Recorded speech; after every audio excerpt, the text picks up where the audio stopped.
Dengan menggunakan pesawat CN-295 milik TNI Angkatan Udara, penerjunan bantuan berupa paket sembako digunakan dengan menggunakan metode helibox yang diarahkan ke Desa Batu Arimo, Kecamatan Parmonangan, Tapanuli Utara.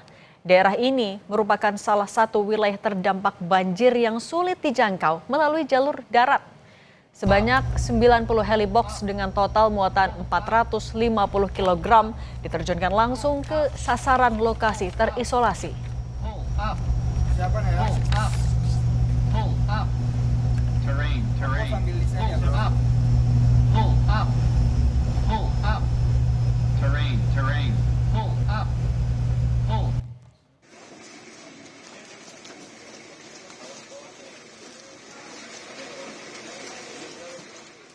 Distribusi bantuan lewat udara juga disalurkan oleh TNI Angkatan Darat dengan menggunakan helikopter jenis Mi-17 milik TNI AD.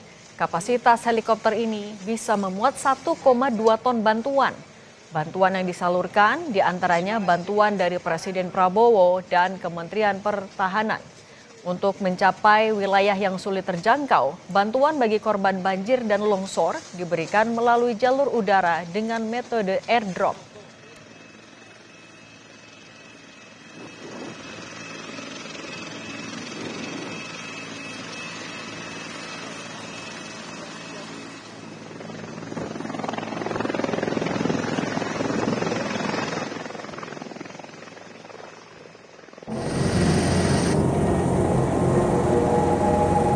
Dengan menggunakan helikopter H225M Karakal, personel TNI AU mengevakuasi ibu hamil dari Desa Lokop, Kabupaten Aceh Timur menuju Bandara Malikul Saleh. Evakuasi dilakukan karena akses darat di wilayah ini terputus. Ibu hamil ini langsung dibawa ke puskesmas terdekat untuk mendapat perawatan. Akses jalur darat yang terputus juga membuat Basarnas harus menggunakan helikopter untuk mengevakuasi korban luka akibat banjir bandang dari daerah Palembayan, Kabupaten Agam, Provinsi Sumatera Barat. Kepala Basarnas Marsikal Madya TNI Muhammad Syafi'i menyebut, selain fokus untuk melakukan pencarian korban hilang, penanganan korban yang mengalami luka juga harus menjadi fokus utama tim gabungan. Luka patah dan terbuka yang sudah hampir 6 hari. Itu kondisi yang terjadi. Sehingga kita terbangkan dari sana, kita tidak bisa mengangkut semuanya. Akhirnya kita menerbangkan pertama 3 personil atau 3 warga yang dalam kondisi tidak berdaya. Dan kita turunkan di Kabupaten Agam. Di sana kita serah terimakan kepada tim medis. Tak hanya evakuasi korban, distribusi bantuan melalui jalur udara juga terus dilakukan. Seperti bantuan udara oleh TNI Angkatan Darat yang menggunakan helikopter Bell 412. Bantuan dibagikan via udara ke sejumlah titik di Tapanuli Tengah yang masih terisolasi. Kita menggunakan pesawat Mi-17, ini kapasitasnya kurang lebih 1,2 ton. Nanti kita akan kirim secara airdropping ke titik-titik yang terisolir. Bentuknya box-box seperti ini ada, kita memang titip sedikit kita supaya tidak tertukar pada saat penyimpanan. Jadi kita taruh di gudang dengan tulisan-tulisan ini dari. Hingga kini tim SAR gabungan terus berupaya membuka akses wilayah yang terisolasi untuk membuka jalur evakuasi dan distribusi bantuan. Tim Liputan Kompas TV. Distribusi dan evakuasi korban via udara masih terus dilakukan mengingat sejumlah lokasi masih terisolasi, saudara. Lalu bagaimana distribusi bantuan via udara ini dilakukan? Kita berbincang dengan Komandan Skadron 2 TNI Angkatan Udara, Letkol Penerbang Ari Wicaksono. Selamat petang, Mas Ari.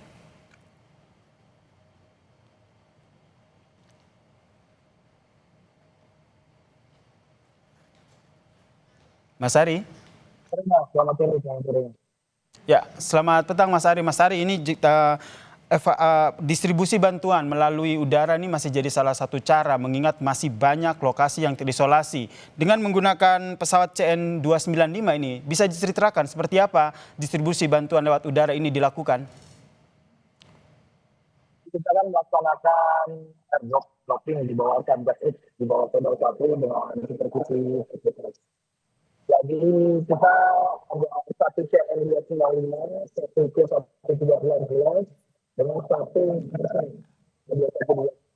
untuk pesawat CN 295 sendiri kita metodenya airdrop dengan sleeper. Jadi kita menyiapkan 90 sampai 100 sleeper per pesawat baik di CN 295 dan CN 212. Kita perginya di ketinggian kurang lebih 500 sampai 1000 feet, kurang lebih ya 200 sampai 500 meter di atas daratan. Jadi itu tujuannya. Jadi banyak di daerah-daerah yang sudah dilihat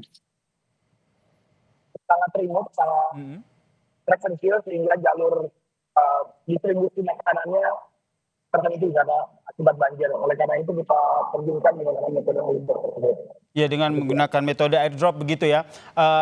Mas Ari, ini bisa digambarkan juga nih, secara awam kan kita juga ingin tahu begitu bagaimana akhirnya dari timnya Mas Ari ini memastikan betul-betul pada saat proses airdropping bantuan ini tepat jatuh di lokasi yang memang dibutuhkan oleh para warga.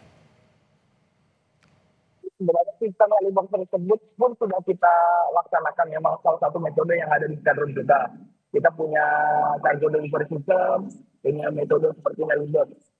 Nah, dilihat dari pimpinan, dilihat juga dari satuan pengawasan, untuk daerah-daerah terpencil tersebut lebih cocok dilaksanakan menggunakan helibox. Setelah kita mendapat koordinat daerah-daerah tersebut, seperti kemarin kita laksanakan di daerah Batu Arimo, daerah Tapanuli Utara, kita membawa 90 helibox, kita terjunkan dengan ketinggian tersebut yang setelah saya sampaikan sekitar 200 meter di atas permukaan tanah.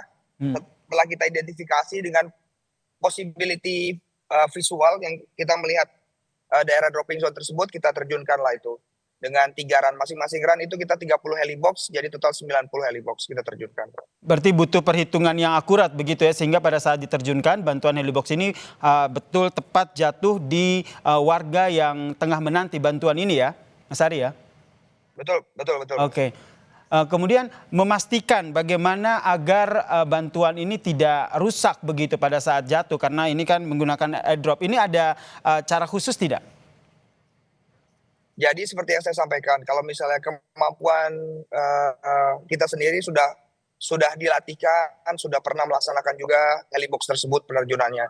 Jadi kita sudah tahu kemampuan helibox tersebut berapa kilo per boxnya. Jadi misalnya kita laksanakan ini dengan sistem helibox, itu maksimum dengan 5 kg. Dengan helibox yang sudah teruji, kita memastikannya itu, memastikannya ya kita terjunkan seperti normal biasa. Oke. Terus kita bisa nanti dari kru bawah yang ada di sana, personel TNI dari Satgas Ut lainnya, nanti akan menginformasikan, oh ini ada koreksi ke depannya, mungkin penerjunannya di ketinggian segini, atau lebih cepat, lebih baik. Jadi ada revisi ke depannya gitu. Terakhir Mas Ari, ke depannya daerah mana lagi yang menjadi target untuk distribusi bantuan via udara ini? Sementara kita masih fokus ke daerah Tamiang untuk hari ini. Kemarin itu ke daerah Sibolga di utaranya. Kemungkinan besok masih di area Sibolga, baik di daerah utara maupun selatannya. Tapi untuk pastinya di Z-nya itu nanti akan diinformasikan dari Satgas Ut. Kita nerima perintah saja, kita laksanakan sebaik mungkin. Demikian, Mas. Baik, berarti daerah tersebut masih terisolasi ya, sehingga bantuan hanya bisa diberikan lewat udara.